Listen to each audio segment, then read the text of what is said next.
Hello, BookTube. I've made no secret over the years that when weather is in the offing, when there's a snowstorm coming, back when we got snowstorms in Boston, or whether there's a rainstorm coming, uh, I feel the urge to go to the Brattle Bookshop, a used bookstore in downtown Boston that I love very much, and stock up on books, even though I have thousands of books and thousands more on my tablet and do not need to stock up on books at all. I still feel that urge, and I usually give in to it. I usually make my way there before a major perturbation in the weather.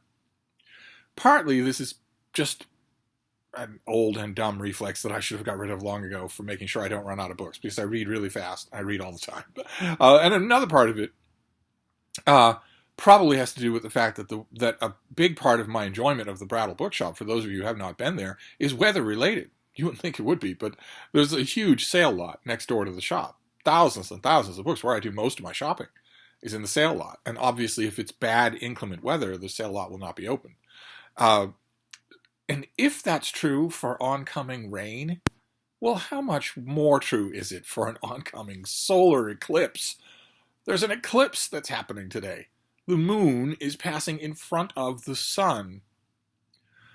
And in Boston, it will be better than 90% occlusion for a good long time, for as long as it takes the path to clear. So uh, after one, it will start to dim, and by, I don't know, 3:15, something like that, it will be almost nighttime. It'll be almost full nighttime.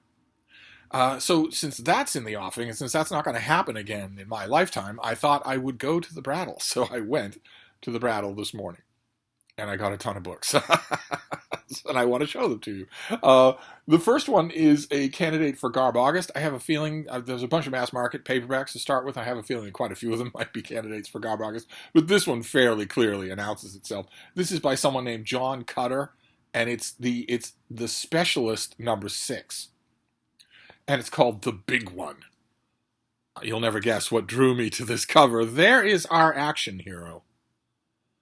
There's a whole lot wrong with this cover. Obviously, you just have to glance at it to know. The Jack Sullivan, toughest action hero of them all, is out to destroy a Caribbean fortress of the mob's most vicious drug sex slayer. Okay, fine, great. Everybody's got to have a hobby, but look at all that's wrong with this book. First of all, this guy's wearing dungarees and tennis shoes underwater. Why? Why is he wearing dungarees and tennis shoes underwater? Second, that looks to me like a 7-foot long bull shark, which is more or less accurate for the location, but that shark is completely relaxed. That is not what a bull shark looks like when it's about to attack you. And bull sharks tend to be solitary. I don't know what that other one is doing in the background, but mainly the main thing, they also don't dribble blood out of their mouth. They have to eat something that has blood in it before they'll have blood anywhere around them. They don't just drool it to start with. But most of all, what's his name? Jack Sullivan? What does Jack Sullivan think he's doing? It looks like he's preparing to pull the pin on a hand grenade. Underwater. So in the 1 in 1,000 chance that it actually works, who's the first person that's going to die as a result of that? So Jack Sullivan may be the toughest superhero agent around, but he's not the smartest one. What does he plan to do? Throw that in the shark's mouth, probably. If I know my trash action novels, that's probably what he's planning to do. That would still kill him. It would still explode his head like a cantaloupe. But can you look at that cover? Can you imagine something better for Garb August? Then this next one is a rebuy. I found this exact edition at the Brattle months and months and months ago. It's 3 of the Legion novels by Jack Williamson, and I found this mass market paperback months ago at the Brattle, and I was read the first part of the book, and the book kind of fell apart on me. And I've seen Jack Williamson collections. I just recently I got one of those old best of mass market paperback anthologies of Jack Williamson. I read the introduction, the great introduction, and I read a whole bunch of the stories in that book. It really whetted my appetite for more Jack Williamson. I think I might be coming to like him. I think now might be a better time for me to like him than the last time that I read him seriously. But that mass market paperback went the way of all flesh, and the Brattle sale lot, the Brattle just as a bookstore, just in general, its overturn of stock is so great, so consistent, and so huge that I have developed a saying over the centuries that I've been going there: the Brattle will provide. It's a ridiculous amount of luxury, the kind of luxury that most used bookstores do not provide for their patrons. Where that specific mass market paperback, I could see it, I destroyed it, and I could think, well, I'll see it again. That particular thing. And I did. I found one that I'm hoping will hold up much better than the previous one did. I'll reinforce this one a little to try and tip the odds in my favor. I also want to point out, is this a Rowena cover? Yes, it is. Of course it is. Because you've got... At first glance, you think, all right, there's two humans facing off against this weird space creature, but does that guy really want to be rescued? I don't know. I don't know if he does or not. A classic Rowena cover, in other words. Then I found something by Ron Goulart, and surely this counts for Garb August. No offense intended to any Ron Goulart fans. I'm pretty sure that Ron Goulart would be the first to admit and happily sign on for he would co-host Garb August. I found a novel of Ron Goulart's, Galaxy Jane, with a Boris Vallejo cover. She was the most beautiful space pirate in the universe and the deadliest. This probably, never mind, that's not the Brattle's price. That's somebody else's price on here. This probably took Ron Goulart 4 hours to write, which is still ahead of me. It's only going to take me half an hour to read, but still, I've never read anything by Ron Goulart that I didn't like. I've never read anything by Ron Goulart that was any good, or anywhere within hailing distance of good, but I've never read anything of it that I didn't like, including what I guess we would have to call his masterpiece. It feels weird for a hack pulp writer, a 5 cent a page writer. It feels weird to call anything by such an author a masterpiece, but Shaggy Planet is probably the greatest thing he wrote under his own name. He wrote an enormous amount of Star Trek stuff that was under a rather famous other name, but under his own, no. Then we have Jonathan Fast, who is not an author that I have read much of. I confess that this is another Boris Vallejo cover, and I confess that it's the cover that drew me in. I don't think I ever read this thing. When it came out in the 70s?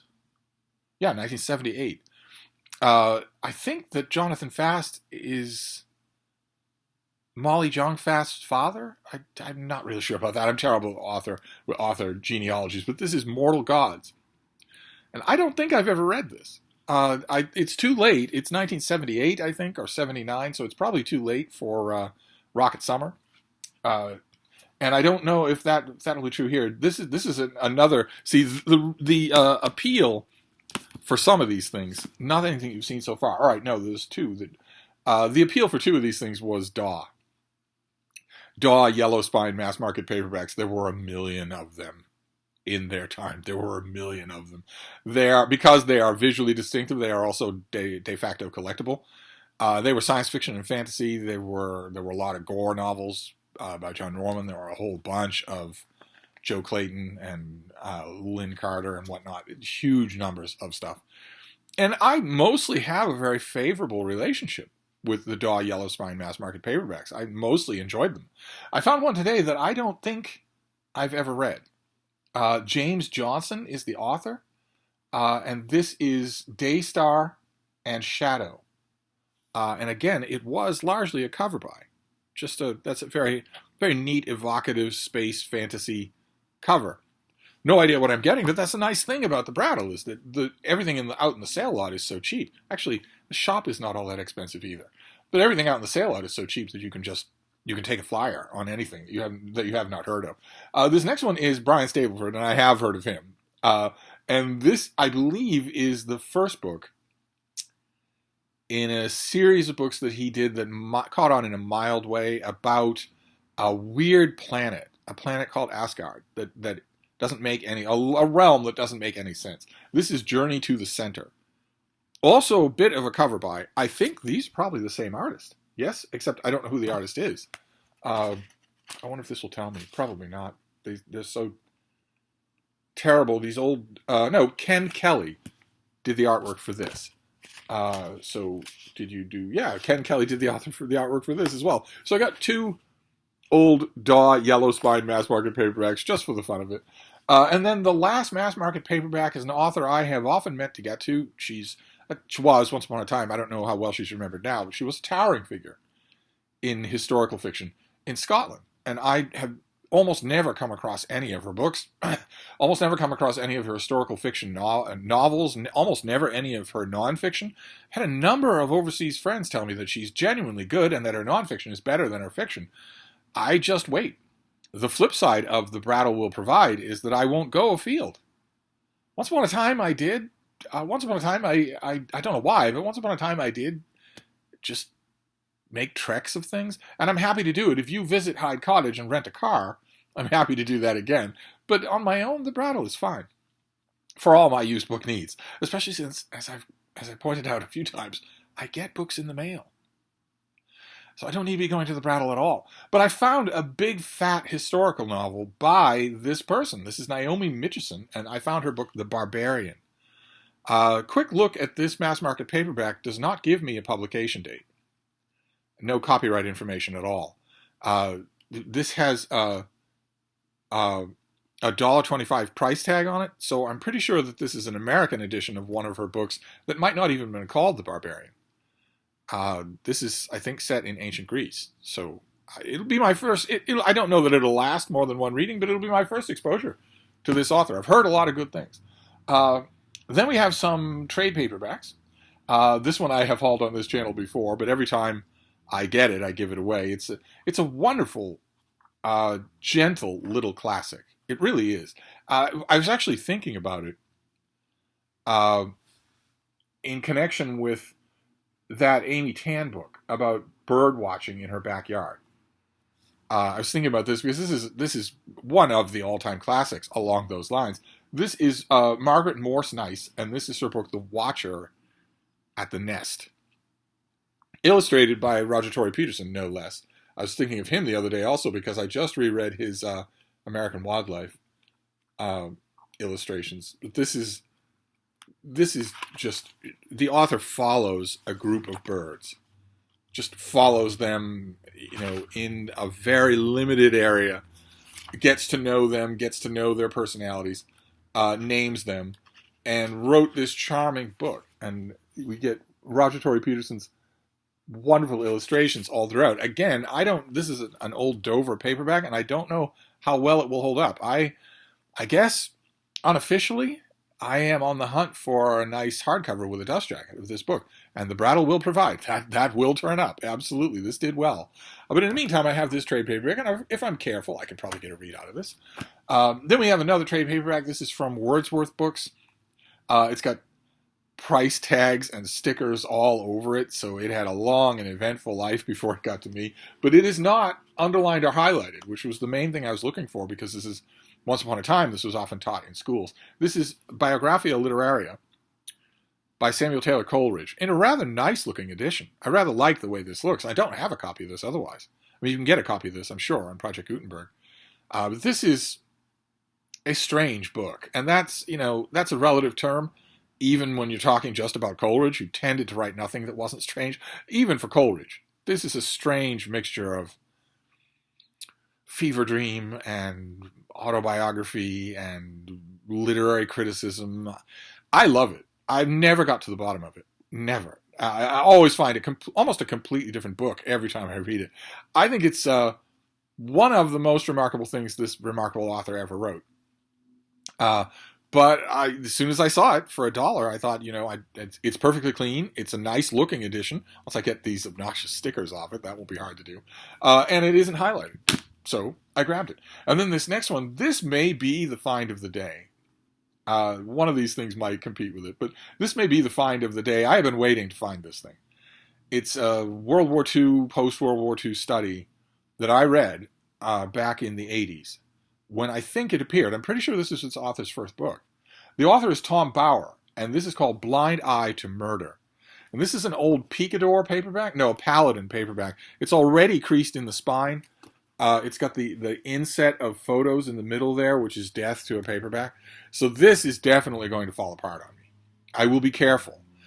Because I haven't read it since the 80s when I read it the first time, which I think when it came out. This is about the failure of the Allies to denazify Germany. Their failure to do that. Their failure not only to de-Trumpify, to denazify Germany, but also to prosecute all of the Nazis who were self-evidently guilty. Huge amounts of eyewitness testimony, enormous amounts of incontrovertible documentary evidence. Were you in charge of a killing squad in a village? You, by name, you were in charge of a killing squad. You told people to take off all their clothes, take their babies up into their arms, and march out into that pit. And then you told the gunners to open fire on them. And then when they were all flat on their faces, you told the next batch to come, walk on their backs, lay down, kneel on top of them, and get gunned down again. And you did that all afternoon, day after day after day.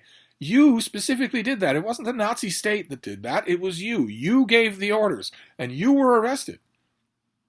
And you should have been hanged, and you were not. This book tells, it's fiercely angry. It tells in minute detail the huge numbers of Nazi malefactors who got away with it.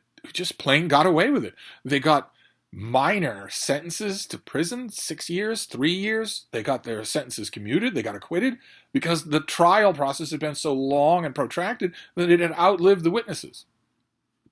In which case, you can't bring in a verdict in a lot of cases, in a lot of the jurisdictions here. It's just, I was infuriated when I read it, 45 years ago. I was infuriated by it. I was thrilled because it's amazingly good, amazingly well done. And all this time, I've been waiting to find a copy out in the wild, to find a secondhand copy. I never have. This is another one. If Watcher at the Nest is a good example of a book that I am sort of semi-officially looking for, a hardcover with a dust jacket, then I'm really looking for one of these. I did not see this at the Book Barn, but I didn't look everywhere. I gave a cursory look to what David Murphy left behind of the World War II section. He didn't leave many books behind, but I didn't see a copy of this, and it might not be there. It might be in European history or in Judaica. But I'm going to take care of this trade paperback. I'm going to try and get a read of it done. Because I doubt that an ebook of this thing exists, and who knows when I'll see the hardcover. If it takes me 45 years to see a crappy paperback. But I cannot recommend it strongly enough. Just cannot recommend it strongly enough. It goes through all the usual stupid justifications that the Allies did, that we need these people to keep the trains running, they know how to run the post offices, etc., etc. An absolute lie. An absolute lie. And even if it were true, well, then you do without the trains and the post office. You don't let the guy or the woman who was in charge of a cell block and was the one walking down the line saying, I don't like the look of you, you die. I like the look of you for today, you live. I'm okay with you because you look like you've got strong shoulders, but those two kids of yours at your knees, they're no good to me at all. They die. Drag them away from her and kill them. That woman did that for years to thousands of people. They all identified her. She proudly had her picture taken. She was captured and imprisoned and not killed. Not punished. Effectively not punished. Over and over again that happens. Group captains, lieutenants, all these people that had the ability to refuse a blatantly, rabidly homicidal order and didn't do it. And they weren't punished. It's a scathingly angry book. In fact, that's what leads me to think, I don't really know anything about this author, but that's what leads me to think that this was his first book. Because it reads like a first book. It reads like it was rage that made this happen. But we will see that, for all I know, this is his 20th book. But I'm hoping, maybe finding the trade paperback, maybe that means that the hardcover will turn up. Who knows? The library, a gigantic library that the Brattle just bought and is still processing, is very light on history. And very heavy on all sorts of other things that Steve wants. as you'll see. This next one, this is a British critic, a stuffed shirt, a Pretentosaurus. I got this because it was $1 and because I can't resist little books like this. This is Arthur Symons, and this is Studies in Prose and Verse, and it is just you've got Balzac behind one of these onion skin protectors. This is just a selection of his reflections on certain literary people. So you've got literary people who are not known anymore, not well known anymore, but also people like Yeats and Robert Louis Stevenson and who else is in here? Gabriele D'Annunzio is in here. They had a fraught relationship, the two of them did. And there's a couple of pieces in here on Tolstoy, back when his name was spelled Tolstoi. This is, what, 19th century, or maybe 1906. This will be very pretentious and very stuffed shirt. I probably won't keep it, but it will be interesting to read. I might pick and choose the authors that I concentrate on first. But that's a nice thing. That's another nice thing about the Brattle sale lot, is that I can use it as a kind of slow motion library. Where, if I borrow a stack of books from the library, I've got that return date looming over me. It's just, this is going to go back. Or even worse, if I were to do, what's the app where I can download ebooks from the library? And it's not even a question of a return date looming over me. It's that it's going to disappear. Which is even worse than needing to lug it back to the return tray. With the Brattle, if something's $1 and I'm not sure of it, I can read it, and then if it doesn't work for me, provided I've kept it in any shape and not destroyed it, it can just go back on the pile to be churned back out to the Brattle. So I doubt very much that Studies in Prose and Verse is a keeper. This next one is a keeper. I'll have to clean it up quite a bit. But this is by David Allen Gates, with illustrations by Edward and Marcia Norman, and it is Seasons of the Salt Marsh. And that's all that this is. It's just a slim book about the salt marsh in summer, winter, spring, and autumn. And I am, as I mentioned the other day, I've mentioned a few times on this channel, I'm a huge, look at that, how wonderful. I'm a huge fan of salt marshes. I don't know that I'll ever paddle on one again in my life, but I have paddled on them endlessly. Far, far in the distance there, when they go on forever and ever, when they used to go on forever and ever, I've paddled on them endlessly. In a canoe or a kayak with my dogs, way out into the twisty, turny heart of them, where the plants grow up so high that once you turn a corner and then another corner and then a third corner, no one is going to know you're out there. If you don't light a fire at night, no one's going to know you're there. And wildlife will be there.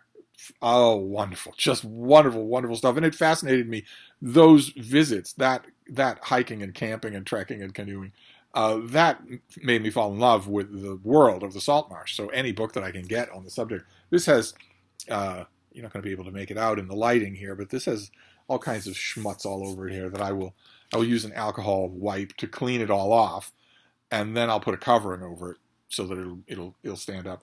Then this next one is by John Hennessy. It's a terrific book. I've hauled it on this channel before. It's been in mail haul or library tours of mine. As soon as I saw it today, I realized that I didn't have it. That I must have given away a copy, maybe to Bill Rutenberg or some other fan of the time period. It's American Civil War history. Just the other day, I was at the Brattle and got a study of the first Battle of Bull Run, where North and South met in a military encounter that everyone expected would be the end of the war. We've had these outspoken differences in Congress. We've had someone caned almost to death on the floor of the Congress. We've fired on a semi-empty fort in a gesture of resistance, and we've made our own government. And surely it's not going to come down to a fighting war. Surely that's not going to happen. The thinking was the most that will have to happen is that we'll bloody each other's noses and then we'll come to the table. And the first Battle of Bull Run proved that wrong. Proved, first of all, that it wouldn't be a bloodying of noses. It would be a massacre. It would be the horrors of modern warfare, which arguably you could say were seen in the first Battle of Bull Run for the first time, anywhere. And one of the weird ironies of the American Civil War is that the flow of war, the ebb and flow of the war that resulted, that came afterwards, eventually brought all the forces back to Bull Run, so that there was a second Battle of Bull Run. And this is of course twice as long as the first thing that I got, and I love this book, absolutely love it. I was so happy to see it. It makes a perfect companion to the Davis book that I got the last time. So I grabbed that. Then this next one, I went hunting for this inside the shop. I don't usually do that. I'm usually perfectly content with what the sale lot provides. But I noticed the other day, I made an announcement. The other day I did a video with Janet Wertman. The author Janet Wertman and I are going to do a tag team NaNoWriMo this year. It's the first time I've ever tried anything like this. We're going to write pendant novels. So it's not that I'm going to finish my novel at chapter 10 and she's going to take it to chapter 20. And we're not going to write the same novel in two different versions. Instead, we're going to write novels that could easily work together. And they're both novels are going to be set in the Elizabethan era. And I was thinking about that. I was the guy that I'm going to write my novel about for NaNoWriMo, I don't think has ever had a biography. There's a huge amount of information about him that has not been collated, especially in Ireland. So I have time to set inquiries afoot and learn whatever I can about him. But when I was thinking about that, I naturally did my usual pull back to 30,000 feet and realized, okay, well, I don't even have a biography of Queen Elizabeth I. For some reason, I don't have Jenkins' book, Elizabeth the Great. I don't have Carol Lee Erickson's book. I don't have anybody. I looked, and I don't have any Queen Elizabeth I biographies. I haven't checked yet to see if I have any ebooks. But, and I'm sure that, for instance, Project Gutenberg probably has 20 older biographies of Queen Elizabeth I, probably some of which are very, very good. It's not like all that much is new. Although the documents do turn up, and one of them turned up after any of those books would have been written. But in the modern era, I was thinking about this. I wasn't putting any demands on the Brattle, but I was thinking, in the modern era, one Queen Elizabeth I biography, just as a general audience, general interest reader biography, not specialized, one of them stands out. It's cited more often. It's cited as the definitive modern life more often. And I went looking for that, and I found it. It's Anne Somerset. It's her biography of Elizabeth, big thick thing here. At first, I wondered if this was mine, if this was my copy that I'd somehow got rid of. But no, once again, this has a pub sheet in it, which is, I certainly would not have done. I never leave the pub sheet in any book that I get rid of. And this is not folded. This is just a card that's telling you. This came out, it's going to be published on November 14th, 1991 for a $30 hardcover. And do you tell me who this went to? No, well, I know who it went to, so it doesn't. It isn't my old copy. So I will give this a reread before I start digging into uber details. I'm going to go into deep detail. Then this next book, it was $1, and it's a sentimental buy. I'm going to give it another try. It's a book that I know I should like, and I don't. I've never liked it. I read it when it first came out in hardcover a million years ago, and then I read it when it came out in paperback. And the whole time I kept thinking, you should really love this. This is clearly the kind of hijinks that the author wants you to love. But I didn't. At all. But Brian Stableford just died. I believe he just died. And this author also just died. John Barth just died. And so I got a $1 copy, hardcover with a plastic covering of Gyroscope Boy, which is his weird cosmography and campus novel all rolled into one. This was the first announcement of the John Barth show. This was the first announcement that this author was going to do something in the literary world. That this wasn't going to be just mild-mannered, an entire career of mild-mannered novels about upper-middle-class Connecticut divorce written by some third-rate East Coast academic in his spare time in between divorces. That this wasn't going to be that. This was an announcement. This was really the first announcement by this author that he was not going to be, in other words, John Irving. That he was not going to write Book of the Month Club normal books. And maybe I have changed enough it's been at least 2 decades since I read this. Maybe I have changed enough so that I will see it. It's in perfect condition. It has the protective covering on it. John Barth just died. I felt like all the factors were in place, so I grabbed it. Then this next one is a black and white graphic novel collection. Did not know that this existed. I did not know that this existed. This is, who did this? Apple Press. This is Jan Strand. I have no idea how you say Jan Strand's name. But with artwork by Dennis Fujitaki.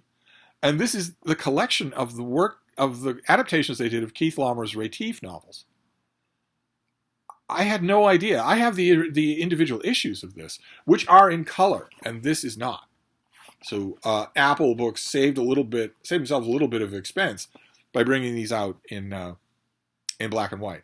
But I have been daintily preserving my individual issues of this run, where these science fiction stories, Keith Laumer's science fiction stories about a two-fisted diplomat named Retief, were adapted in highly stylized artwork, wonderfully stylized artwork by the same artist who did a now forgotten, this is forgotten too, but a now forgotten science fiction comic book series called Dalgota, Dogs in Space.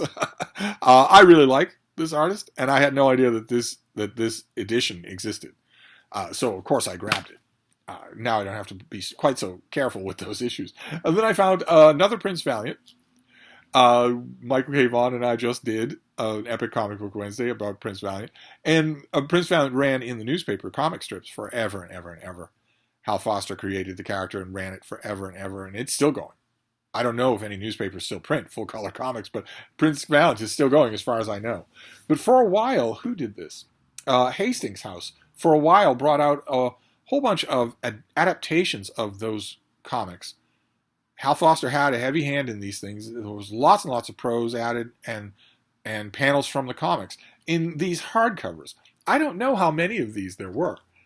I wonder if you're going to tell me. Would you actually tell me how many there are? No. But I had a feeling that this big library that the shop bought, I had a feeling that it's going to include a lot of Prince Valiant stuff. I am right about that. It is including a lot of Prince Valiant stuff. And I wouldn't be surprised at all if the person who sold that library, or whose heirs sold that library, had all of these little Hastings House books. And I knew that ahead of time, and in a rare burst of foresight, before I went to the Brattle this morning, I went to my shelf and photographed the ones I have. They're numbered. I photographed the ones I have so that I could consult that at the Brattle and not get a duplicate. And it worked. I have to try this foresight more often. I found Prince Valiant and the Golden Princess, which is number 5 from Hastings House. The protective covering on here, you've got classic Hal Foster explaining the different kinds of saddles and stirrups and shoes and helmets and armor. And here, look at this. Just wonderful. Just fantastic. These were adapted. Oh, look at that. Look at how gorgeous that is. Oh my God. Just literally on every page you get something that is just incredible. This was adapted from the comic strip, and this is going to be a joy to read. Just a joy. And now I have 3 of these. I want to say, just blurry memory, I want to say that Hastings House did 10 of these. But I'm ready. I'm going to photograph the 3 together so that I will be ready from now on so that there are new duplicates. None at all. Then this next one, good Lord, for $1. This brings back, first of all, it brings back enormous memories. Because I had, when did this come out? I had the whole set of these. Yes, I had the whole set of these in the 1960s. And I only have one left. I had the whole set of them. These Life, Nature, Library books. I had all of them. And over the years, over the moves, over the various catastrophes and unruly beagles and whatnot, I lost all of them but one. I still have the volume on the universe, even though it might as well be done in 5th century BC for how outdated it is. Our knowledge of the universe has increased so much since that book came out in the 1960s, for Pete's sake. And I've oftentimes missed the others, but one more than any other, and it's this one. I actually found a copy of Early Man. Just incredible. Never thought this would happen. Pretty sure this thing is pretty expensive to buy on eBay or sites like that. Maybe I could be wrong about that. The thing, first of all, I loved this because it had this original artwork of what the world was like, thousands and thousands and millions of years ago. But this is infamous. This book is infamous for one fold-out chart. This thing. That shows the so-called progress of evolution, and which has been taken out of this book and used by a million different people in a million different ways. That chart of the progress of evolution is 100,000 times more famous than the book that you can find it in. This book has gone away, but that chart is. But anyway, this is not a creationism bashing channel. So that's my other channel. But this, again, huge amounts of research has been done, huge amounts, on the subject of early man. So this is going to be mainly a nostalgic thing rather than anything else. And then we can finish up this pre-eclipse mail haul. I think I might do a live stream during the eclipse. Is that too hokey? Just to watch the light fade and fade and fade while I read your questions. But I the last thing here is it's a treat for me. It's hard to explain. I'm a huge fan of the New Yorker magazine, specifically their cartoons. They have an industry of their cartoons that's almost a century old, and I love it. I don't know why. It is the ultimate sweet tooth for me. I love New Yorker cartoons. In any situation that comes up, I automatically think of a New Yorker cartoon that fits the bill. I've trained myself no longer to mention that fact to anybody, because nobody knows these things. Nobody knows anything about them. But I do automatically think of it. I see just anything, I automatically think of some New Yorker cartoon, usually one that's not all that well known. And I collect New Yorker collections right away. I mean, in the 1930s, the New Yorker realized, oh hey, there are people who like our cartoons more than they like our written content. We should probably make anthologies of these things. And so they started doing that right away. And they kept doing it, sometimes every year, sometimes every 5 years or something like that. They haven't done one in a while. But the individual year collected volumes are very interesting because they will often include New Yorker cartoons that aren't included in broader collections later on. Like if you're going to do a 30-year anthology of New Yorker cartoons, you can't include everything. You're going to look through and think, well, this is minor. Oh, that's a little dated. There's too many of these that deal specifically with the war. So we'll dump all of those. And therefore, if you are a big fan of New Yorker cartoons, as I am, you'll miss things. You won't see those. And I found one today. I found a New Yorker album from 1937. This is not one that I have. It's in battered shape, but it'll do just fine for me. Absolutely, it'll do just fine for me. This will have famous ones, of course, but it will also have lots of stuff that isn't famous. It'll have lots of stuff that I haven't seen before, and probably some of my favorite New Yorker cartoonists, most of whom were working at this time period, like Helen Hokinson, but also lots of others. There'll be cartoons in here that I have not seen. I guarantee it. So, very, very happy to have this. It's in rough shape, but it's not going anywhere else. It's not going to any other home until I pop my clogs. So I'm going to lovingly go through this. There's no way for me to protect it or reinforce it. You never find these things with dust jackets. I'm not even sure that they were made with dust jackets. But you never find them with dust jackets. Yeah. See. Okay. All right. Well, that would be me. There's a boss talking to his receptionist, and the caption is "Take a crank letter." I don't think people take letters anymore. But you've got that, but you've also got famous ones here. Like you've got these these naturalists have found a nest of bird eggs, and one of them is talking to the other, and the caption is, in the interest of science, Miss Mellish, I'm going to make a rather strange request of you. Okay, well, I said it wasn't funny to anybody but me, but I love these things. I'm going to dote on this. But anyway, that is it. That is a pre-Eclipse Brattle book haul. Can we do a steep here? We have the New Yorker cartoon album from 1937. I have, I think, 35. I might have 36. Don't have 37. We have Early Man in the Life Nature Library series. How amazing that it was just sitting there. We have Prince Valiant, number 5. Prince Valiant and the Golden Princess. We have Retief, the graphic novel adaptation of Retief. How amazing. Did not know that it was even collected. We have Giles Goat Boy by John Barth. I will give this another try. Of course, I don't have these kind of ambivalent feelings with Barth just in general. I'm a big fan of Letters, for instance, his big book Letters. I'm also a big fan of Tidewater Tales, although I think it's almost at the turning point where his career became just pure self-indulgence without any discipline at all. And I think The Saltweed Factor is not only his masterpiece, but one of the great novels of the second half of the 20th century. That second half of that post-war canon that I'm always threatening to do. That I'm always starting to pull together for you. The Saltweed Factor would definitely be on that list. And I think that Barth would have said, well, if you're going to put that on the list, then Giles Goatboy's got to be on the list as well. I think Barth would have said, over wine and calzones, would have honked at me and said, well, you always say that only once in a while does an author have the nerve to write 2 great books. I'm one of those authors. You're not going to give it to Joe Heller. You're going to give it to me. And, well, he's right. I'm not going to give it to Joseph Heller, of course, because I don't think Catch-22 is a good book. Joseph Heller wrote God Knows. That is a great book.